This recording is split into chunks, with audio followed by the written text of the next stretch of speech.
Welcome to the chaos. I'm Jill Savage. Today is Thursday, August 8th.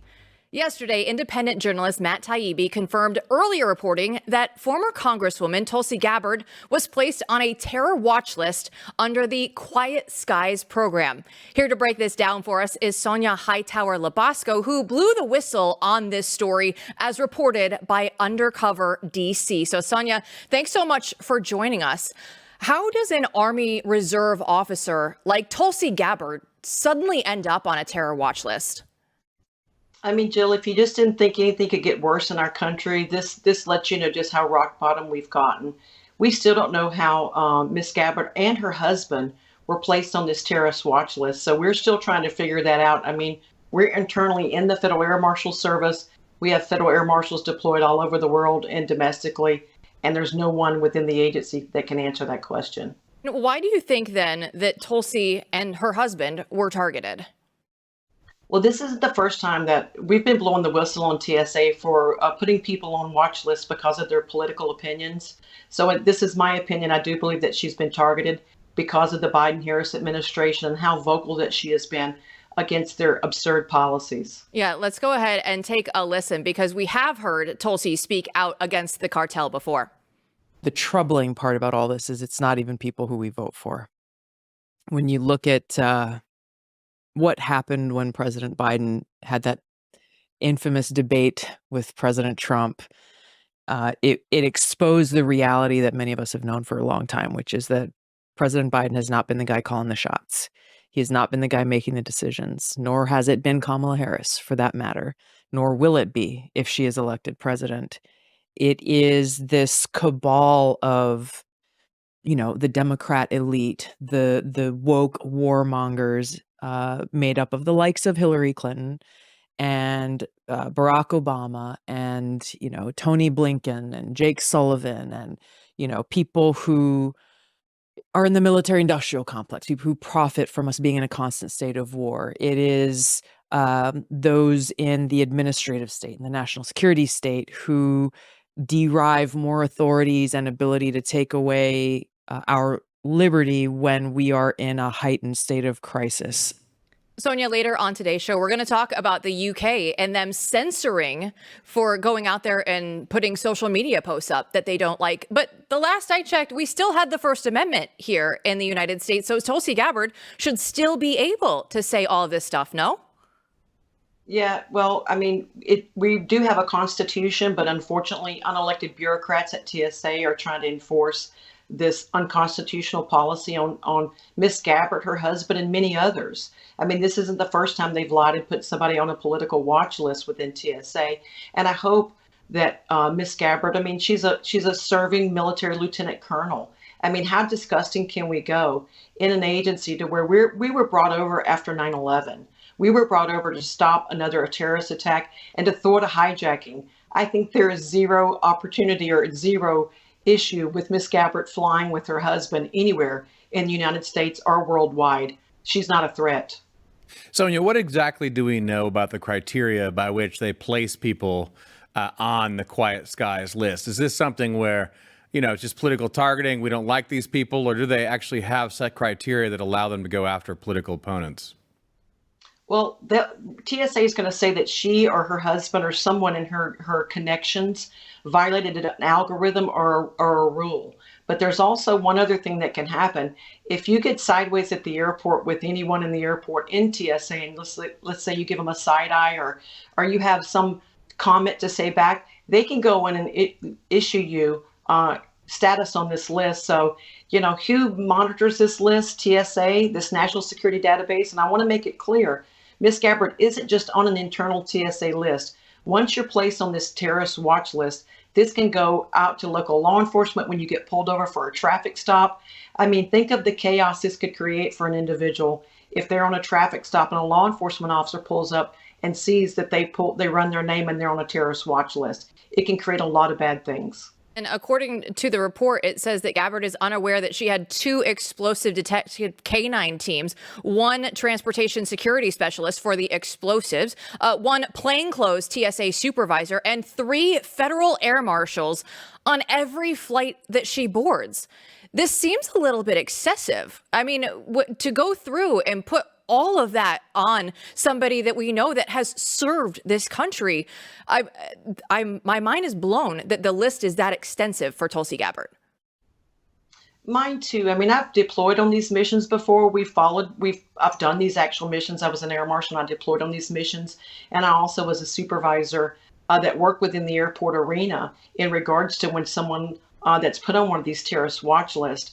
And by the way, every airport that Miss Gabbard flies out of, the staff within that airport is going to know that she's coming to the airport, she's boarding the flight, they're going to know what airline and what gate, and they are going to have resources go over to that gate with the K9 teams to see if they can pick up some type of scent in the air. I know it sounds crazy and it's outrageous, but this is what TSA does every day to Americans with no vetting process. There's no reason for them to be on this list. And this program has been listed as an absolute failure by the DHS Office of Inspector General. But yet TSA is still being funded. This program's still being funded.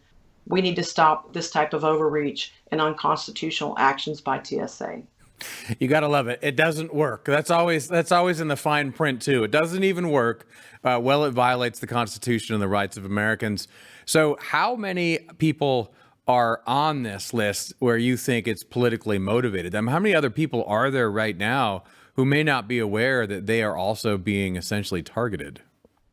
There's thousands. This list is massive. This is a massive list. There's thousands of people that have been added to this list, especially after the incident at January 2021 at the Capitol. These aren't just J6 people that are on the list. These are people that were traveling into the National Capital Region around January the 5th to January the 7th, 2021. These people have been put on the list as well. And I've seen a lot of these documents. You know, I have whistleblowers, I have air marshals in all offices across the United States. And I've seen the documents from the January 2021 manifest that they put individuals on the list, and they lied. They stated that average Americans that weren't even at the Capitol broke and entered into the Capitol, which is an outright lie. And if TSA will lie at this way against any American, and then they do it against Tulsi Gabbard, what would they do next? So if you are an average American, there's a potential chance, like Tulsi and many others, that you don't even know that you're on this list. So what can people out there even do when it's going up against something that they don't even know that they're a part of? Well, they need to contact the Air Marshal National Council. That's the first thing they can do. And we're going to point them over to representatives with the attorneys so they can file a Privacy Act. This is a Privacy Act violation. There's no doubt it's unconstitutional. I would tell them to keep their boarding pass. That's evidence. If you've got a Quad S on your boarding pass, do not throw that away. Keep that. Reach out. We'll be glad to help direct you in any way that you need to put you in touch with the right people in order to address this with TSA, because you cannot allow them to get away with it. This has been a mission creep for them for many years, and nobody's held them accountable. And we hope at this level with Miss Gabbard, who's a high profile, dual combat veteran, did tours in combat, that she's going to be able to elevate this issue and showcase just how horrible this agency really is. Sonia, thanks so much for shedding some light on this case. We really appreciate you coming on the show tonight. Yes, and you are on our good list because we see you wearing that suspendable insignia. I think that's a good portion of the people we have on our shows these days. Well, thank you. And they're my brothers at the FBI. You know, they tried to stop the mission creep of the FBI, and we're doing the same thing with the Federal Air Marshals and TSA. So we have got some great patriots on our side, and thank you for having me tonight. Keep fighting the good fight. We'll continue to talk about this story as it progresses. Thank you. We'll have more on the dystopian news coming up later in the program. But first, we have some good news on the fight for election integrity just ahead.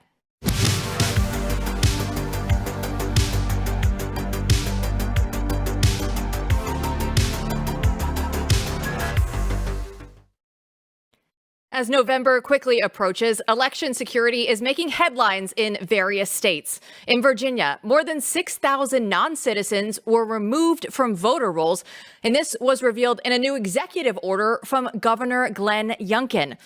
In Pennsylvania, a Commonwealth court is currently hearing a case about whether mail-in ballots must have an accurate date written on the envelope. And in Nevada, a state where they threw out the request from the Trump campaign and RNC to block the counting of non-postmarked ballots received the day after the election.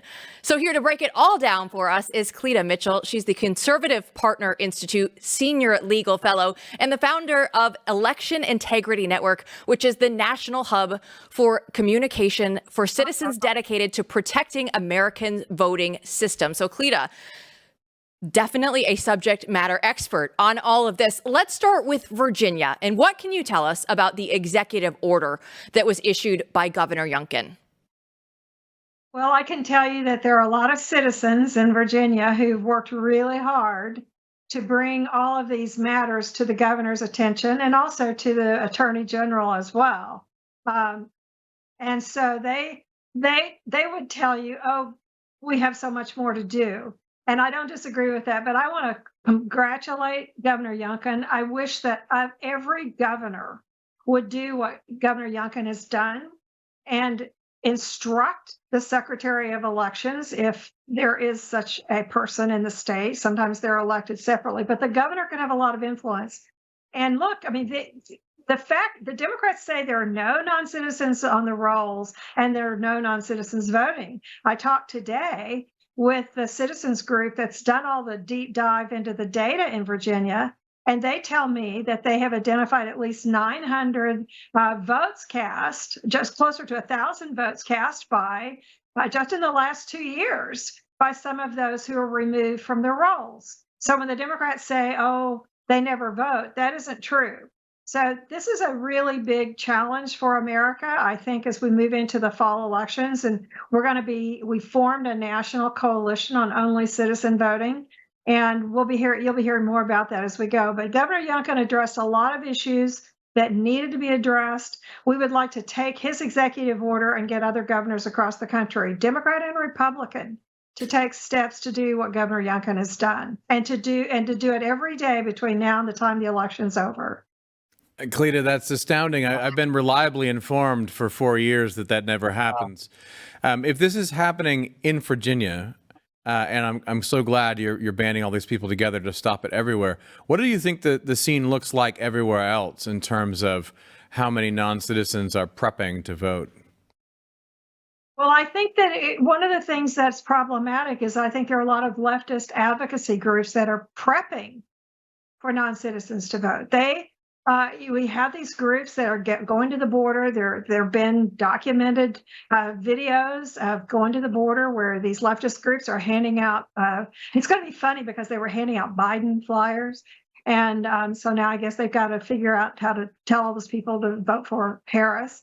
But and then they're taking them around the country. And I've had reports from all over the country where groups of people who don't speak English are being taken in to the driver's license agencies to get driver's licenses and IDs. Remember, every state issues driver's licenses to non-citizens, and 19 states issue driver's licenses to illegals. And so they go in and they get a license, and at the DMVs and at the social services agencies, and now because of the Biden executive order, every federal agency is registering people to vote. And I have no confidence that they are making certain that they're only registering citizens. So once they get on the rolls, and then you have these states that automatically send ballots like Nevada to everyone on the rolls.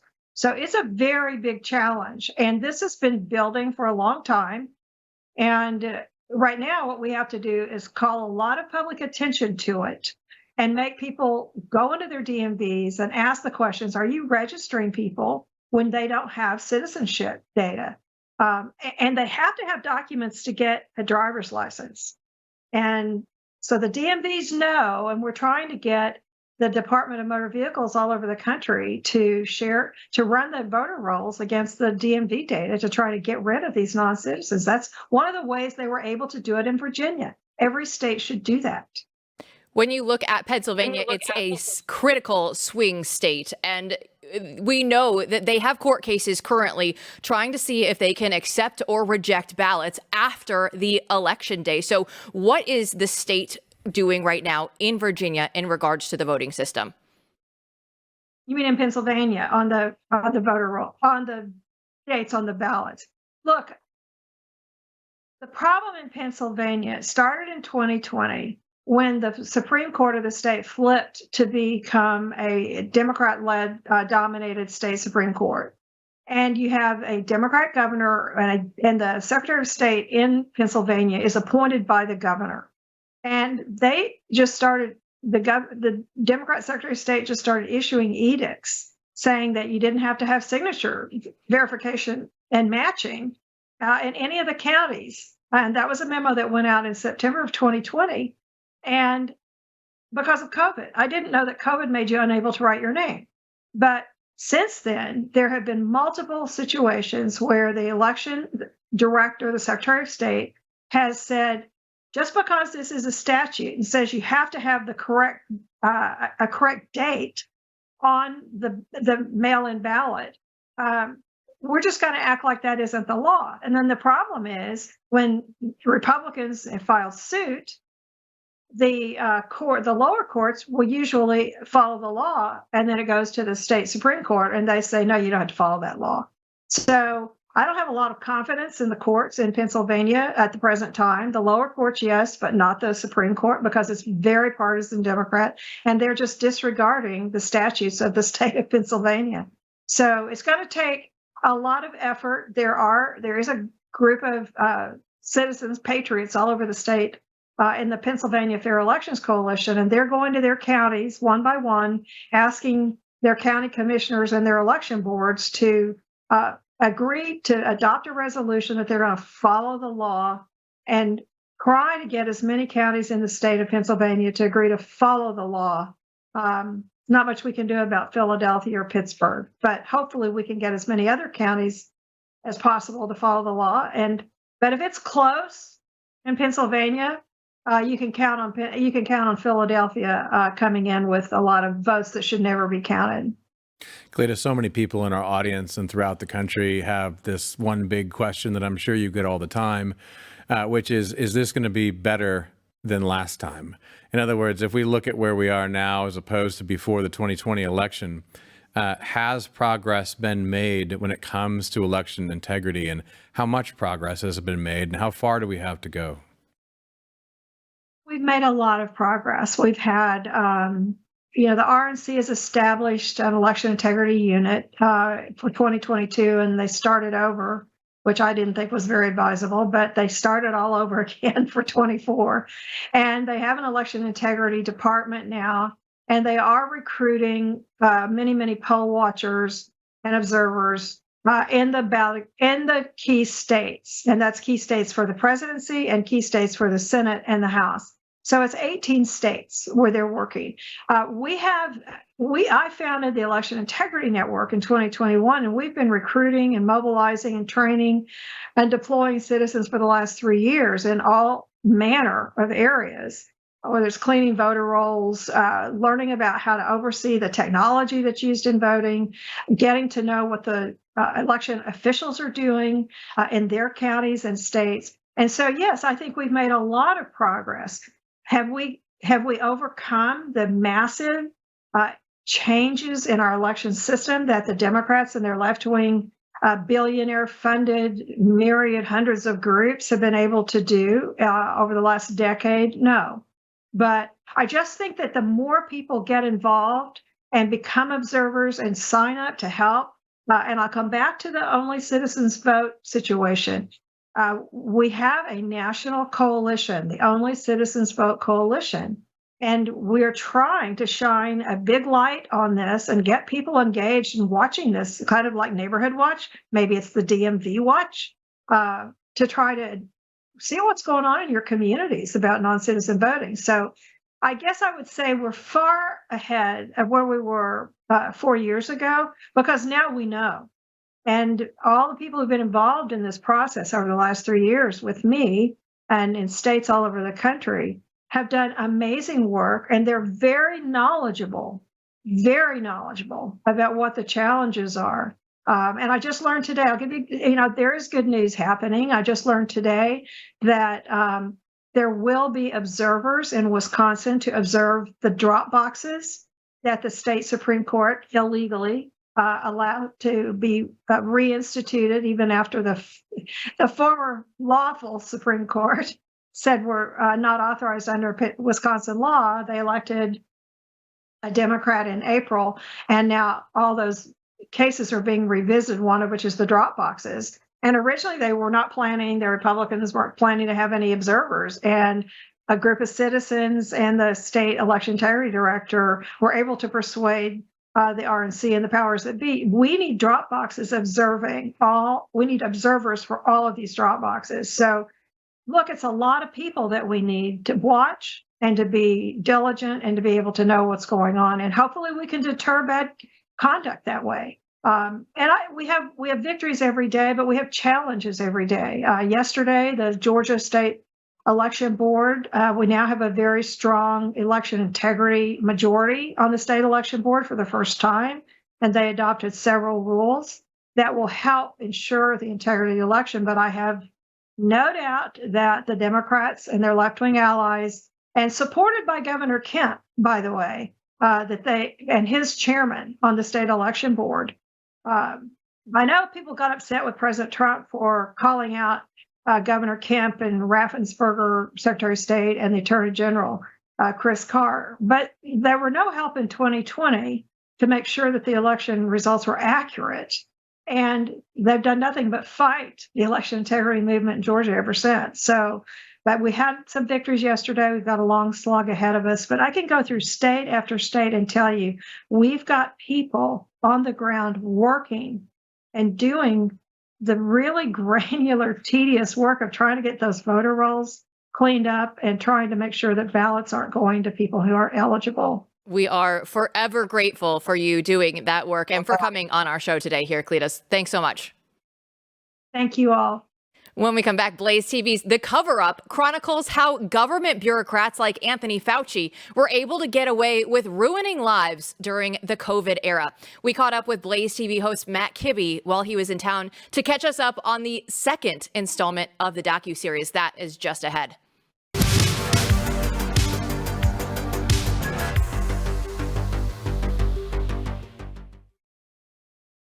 I would arrest him. I would prosecute him. Who do these agencies answer to if not Congress? I think the disturbing thing is no one. Over the past few years, Senator Rand Paul has not held back in going after Dr. Anthony Fauci. Blaze TV host Matt Kibbe sat down and talked to the senator about his relentless pursuit for the truth about COVID-19 and the gain of function research. Episode 2 of The Cover-Up comes out today on Blaze TV, and Matt joins us here right now. So thanks so much for being here. And what can you tell everybody about part 2? Well, it furthers my obsession with this subject, and what Rand Paul has done heroically is he's been the pit bull that's been demonized from day one, challenging Anthony Fauci, who is sort of this grandfatherly, we're all going to trust the doctor guy, who has been lying his shoes off this entire time because he's culpable in this mad science experiment, gain of function. And Rand's point is that the reason we have to expose Fauci is not just Fauci himself. I think he's pretty much been caught red-handed this time. But we need to know who Fauci's bosses are. We need to know all of the alphabet agencies that are doing this because they haven't stopped. They're doubling down. And Rand thinks that this is potentially a catastrophic problem for humanity if we don't fix it. And we do have a clip of Senator Paul saying that Fauci is a made man. Let's go ahead and take a look at that. Is Anthony Fauci a made man? He certainly seems to be protected. I think the Democrats, the reason the Democrats, I think, coalesced around him is that he represents government, and they think government is the answer to most things. And I think they don't want any attack on him as an attack on central planning or attack on government. But there's probably never been a guy that's been more protected in a way. He received $1 million prize while he was still a bureaucrat. He was being paid more than the president. He's being paid $450,000 a year. His wife gets over $200,000 a year. Together, they make about $800,000 a year. That's pretty good bureaucrat work, as far as I'm concerned. So yeah, I think he, in some ways, is a made man. Matthew, when you look at that, those numbers are staggering. That he makes more than the president. Yeah, I mean, he's the highest paid government official for a long time. So the way that I've always described him is like an eel. If you haven't dealt with one of these characters before, they're sociopaths, right? So he'll say anything, he'll slip out of any situation, and he's adept at it. He's one of the best in the world at it. But I guess the question I have for Matt is, how do we hold these people accountable? I mean, this is so important, digging this up now so it doesn't happen again, because even though Fauci's out, there's a number of people like him in there. And I don't think a lot of Americans have wrapped their mind around the fact that this is a model for how government operates at this point. By the way, I'm not even convinced that Fauci is out. I think he's just been rearranged. And I think there's an entire network of guys like him. And this is what Rand talks about. When he tries to get these documents, particularly when you get into national security issues, he sits on the Government Oversight Committee, and they will not give him access to any of this stuff. So this is a question about the deep state, and it's a question about particularly the national security, military, industrial complex deep state. And not a single member of Congress that wants to can get answers to this stuff. And Rand has been trying all these years. So that's how dangerous it is, because it's not at all clear that we don't work for them. No, I agree. Yeah, and so it's not over yet, right? That's the worst part about listening to you talk right now, is that this could happen again. Well, it is happening. I mean, gain of function research is happening, and we're still financing it. And they made a big deal, and we talk about it in the episode of defunding EcoHealth Alliance. But this is like whack-a-mole. And there's an entire ecosystem of scientists and universities and government agencies that are feeding off of the crisis. So they almost have an incentive to keep it going, right? They're not. Why would they? Why would they stop? Why would they actually fix the problem? Why would they stop? And are we ever actually going to get to the bottom of COVID-19? And if you don't get to the bottom of what happened then, why would they ever think that they would need to stop? Right. I mean, this gets, like, I keep thinking about the Kennedy assassination and the way that we can't generations later get answers. But I think the only way to get answers is to make sure that every American actually is focused. Right. So answers and answers are also questions about the future at this point with what we're talking about here, because we're still doing this research all over the world. And can you speak a little bit more about that? I mean, where is this going to go? In other words, if we don't solve the past here, right, it's going to happen again and again and again, or at least that's what many of us are thinking at this point. Yeah, I mean, it's happening in the United States right now. It's happening in reportedly in Ukraine. It's happening in China. And, you know, we're partnering with a lot of the people that ostensibly would be the exact enemies that we would want to prevent from doing bioterrorism. That's sort of the irony and the tragedy of this whole project. But I think it's half sort of typical government greed, people feeding at the trough, power corrupts and all that stuff. But it's also half like this mad science sort of thing. It's almost like Stranger Things, where these government agencies have the arrogance to think that they can redesign humanity itself. This is something Fauci himself has bragged about. He wants to bend modernity to make it in his own image. And it's like, this is mad stuff. And it's weird to go through and look at the headlines and see bird flu and monkeypox and all this stuff back in there. But the worst one was the LA Times trying to say, oh, maybe people should start masking again. I thought we left that and we decided that it didn't work. We all know the science, but now somehow, some way, it's back in the headlines and we see people out at the grocery store that are still wearing masks and whatnot. So is this just part of the new norm, like they try and say? I think they figured out our Achilles heel, which is fear. And we're scaring people into compliance. And I think masking is a symbolic thing. It's not a health thing. And they want you to do that so that you'll accept the next thing and the next thing.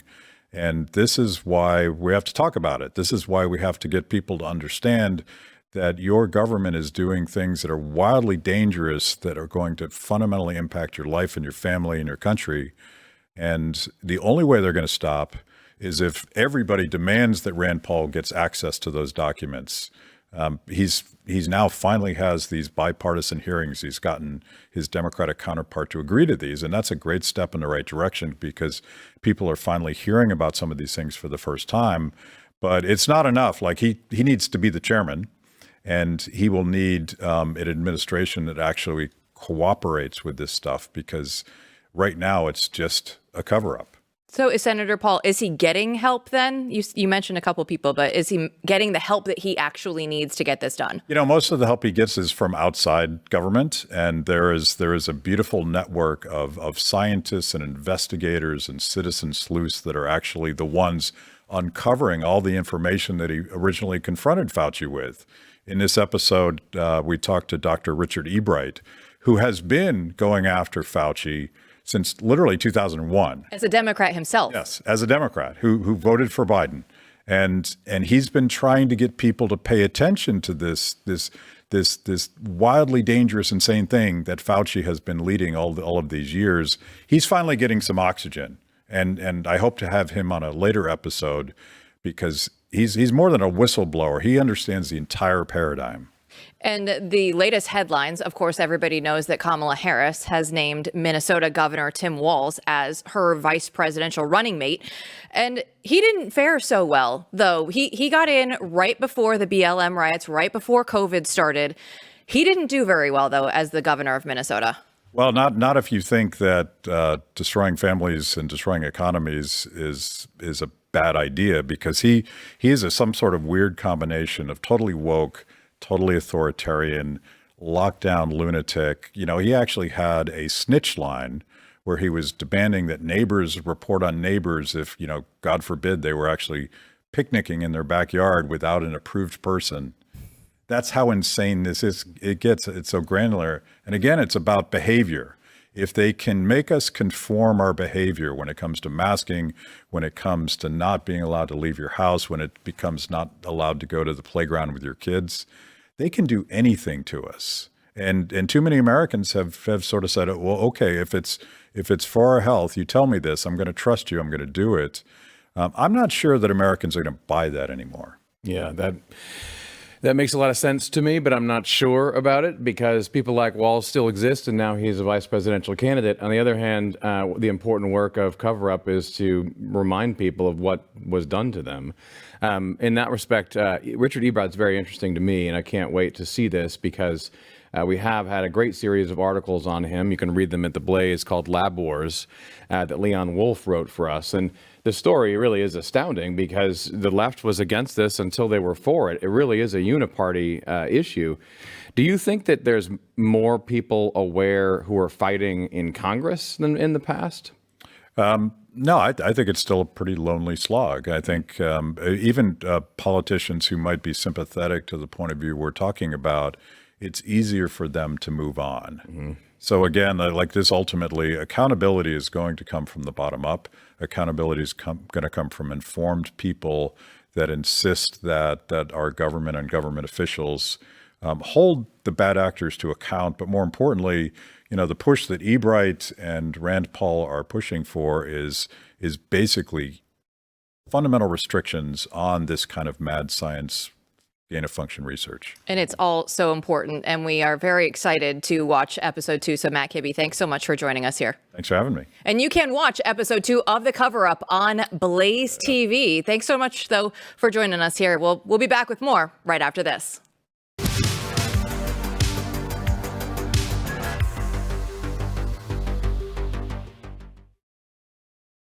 UK authorities have begun arresting citizens for social media posts about the current riots. Here's how Brits are calmly hearing about the arrests of their fellow citizens. We have some breaking news now, and a woman has been arrested by Cheshire Police in relation to an inaccurate information on social media about the attacker in the Southport murders. It says a 55-year-old woman from near Chester was arrested earlier today, Thursday the 8th, of course, on suspicion of publishing written material to stir up racial hatred and false communications. She is currently being held in police custody. Chief Superintendent Alison Ross has also made a statement saying that this is in relation to a post which has been fueled by malicious and the protest rather has been fueled by malicious and inaccurate communications online. It is a stark reminder of the dangers of posting information on social media platforms without checking the accuracy. It's also a warning that we are all accountable for our actions. This is moving so quickly. We discussed the possibility of this just yesterday with Father Calvin Robinson and Matthew Marsden. And now there's a new report in return on Blaze Media's website about how the UK dug up a COVID-era disinformation agency to crack down on citizens posting about the current riots. So here to discuss with us is Peter Giedel, managing editor for Return. And Peter, I mean, you've been over there, you know what is happening. So can you set up what the story is happening, just every single moment all the twists and turns that keep going? Yeah, absolutely, Joel. I mean, this story has me riled up. I used to live in London. I really love England. I had an amazing time. I have a lot of friends there. I mean, basically what we're seeing is it didn't take long for the new Labour government to find an excuse to bring out draconian measures to crack down on dissent and free speech. I mean, it's common law. They don't actually have a First Amendment or free speech, unfortunately, there. And they dug up this misinformation board and they're using it to go after people even just sharing video of riots or any mild dissent, especially around immigration. And where this is going is really concerning. And like you said, it's all happening very quickly. Yeah, and what's disturbing about these images you're seeing on the screen, which the government is putting out, it's Orwellian, right? And you keep saying that word over and over again every year now. And no, really, that's it. I mean, it's literally Orwell. It's here now. But the post that I kept on staring at was just gov.uk, think before you post. And what we have to say is this is centuries of Anglo-Saxon tradition when it comes to what citizenship means. They brought that to the world and the idea of free political speech, and it's all just disappearing before our eyes. So zooming out a little bit, Peter, explain to us how we got here. Set the scene. Well, we shouldn't forget, Matt, that Winston Smith, 1984, did take place in England. So there always has been this somewhat fascist streak a little bit that goes in, that they push censorship. I mean, I think it goes back precisely to 2016 when you had the Brexit vote. And it was the people of England expressing a desire that they weren't happy with the status quo of the rates of immigration that was coming into the country and changing the nature of what it meant to be English and changing their neighborhoods. And yes, and there was a lot of crime and a lot of pressure that was put especially on the working class. And so you saw a switch where they voted in the conservative parties under Theresa May and Boris Johnson and Sunak, and nothing happened. None of the immigration was brought under control. And unfortunately, you're seeing when, you can't get things done at the ballot box, the frustration and anger is spilling out onto the streets. And it's providing a perfect excuse for them to crack down, which they've already kind of tentatively been doing for years. I mean, going back to Count Dankula with the man arrested for doing a joke with his dog. And it seems like they're really pushing this into overdrive. Explain who Count Dankula is. Some people may not know. He was a Scottish YouTuber who made a silly joke with his pug about, and then he was put in prison for this. And they're now really accelerating. And I think that the apparatus has been built there, and it's getting built here in America too. But it was built, and now they're really starting to implement it and go after and arrest just normal people for posting things online. Well, we can say here in America, we have the First Amendment, but then we played a clip yesterday of Minnesota Governor Tim Walz, who is now Kamala Harris's vice presidential pick. And he said there's no guarantee for free speech about misinformation or hate speech, especially around our democracy.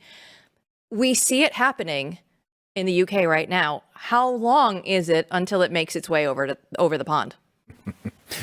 Well, it's moving fast. We'll talk about that in a little bit. But I mean, what do you think right now? You see, like, how far behind would you say we are? As you said, they not only built their infrastructure, they're using it every day on their own citizens. What's scary about the riots is they've pushed the go button, clearly. Right. But how far behind are we, do you think? Well, I mean, it seems a lot of policies when it comes around these kind of globalization and these pushes towards censorship, that England is like 5 years ahead of us. And then these things actually come, instead of our culture getting exported to there, which it usually is, a lot of these policies and dictates and ideas, especially around censorship, get pushed back to America. So I think it's right around the corner that they may start adopting, especially if there's a different regime that takes over under Harris, that they would start adopting some of these techniques and tactics.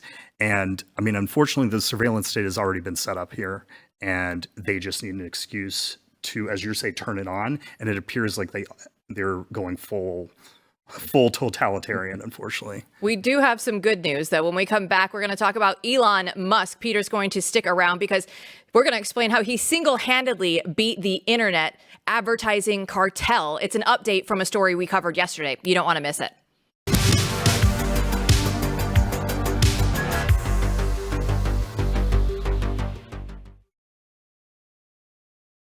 In a shocking turn of events, the Global Alliance for Responsible Media has disbanded following Elon Musk's lawsuit over illegal advertising practices. Now, to set the scene for you, we had Alan Bakari on the show yesterday, and he tweeted out earlier today, Garm, the advertising industry's censorship cartel is shutting down just 2 days after X and Rumble filed a lawsuit against it, 8 days after the Foundation for Freedom of Online exposed that its members had billions of dollars in government contracts, and 1 month after Jim Jordan and the Judiciary Committee released its first report on the cartel. So, Peter, why did GARM fold so quickly when it does control about 90% of online advertising? Well, we're not sure as the moment why they folded so quickly. They're claiming that they're a nonprofit and they don't have the money to fight this, and they just basically surrendered and went away. At Return, we were working on a story with one of our best writers, Ethan Chu, about going into the timeline of what was going on with this. And then this breaking news hit this afternoon where this entire apparatus is going away that's been attacking Musk and attacking advertisers. And I mean, frankly, attacking Blaze for years as well. And I mean, it's important to understand how these organizations operate, where they're NGOs that are really funded by the deep state and the government, and then they can tell them to put pressure on advertisers so they can keep their hands clean and say, oh no, we're not stifling the First Amendment, we're not stifling free speech. But in reality, the deep state, the CIA, they're funding all of these not NGOs to then put pressure and take away advertisers. Yeah, it's a terrible thing. And the big question here is, this thing just disappeared in thin air. Why did that happen? Well, clearly they had something to hide. I would say there's certainly money funding them, but they thought it was easier just to shut it down and live to fight another day, which then begs the question, what's going to happen next? I mean, is they're going to resurrect another one here or there? Is this a victory? I think it's a huge victory for the First Amendment, free speech, and especially Elon Musk. Now, I mean, we have to be realistic. They will reconstitute again. It's really like fighting a Hydra where you didn't defeat it. They're just going to come back. But for the time being, they held a lot of sway and power.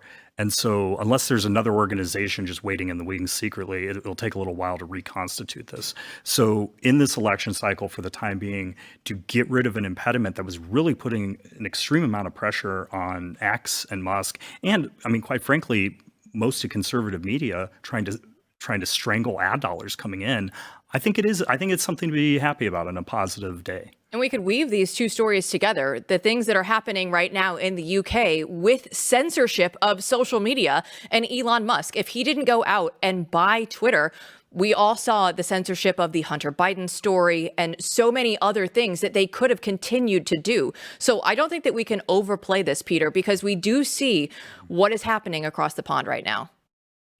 Yeah, absolutely. I mean, there's plenty of things you can critique about Elon Musk or how he goes about his business.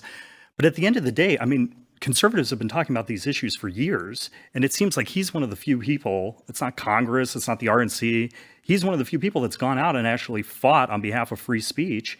And, you know, it was such a game changer to allow X to be able to communicate freely. Yeah, and so I mean, I do think the takeaway, although we'll talk about in a second the problems with this, but the takeaway is fight. Just fight. I mean, so if you have someone who is competent, who has the money, the dollars, right, and just says, no, you're coming after me, I'm going to come after you, after years of doing this to conservatives, right, Musk just stands up and goes, no, I'm actually fighting you with real money, real lawyers, real dollars, and then they just disappear. They nope, no, we don't want to do this. That is a very simple lesson that the entire right should learn fast. Peter, when you look at this moment, it kind of feels like a Bud Light moment to me, if you will, but it's even more important because, as Matthew said, this is on a different level, right? It's the moment that conservatives could have that they need just that little win, and you need to start feeling like it's possible to have a couple of these in your belt.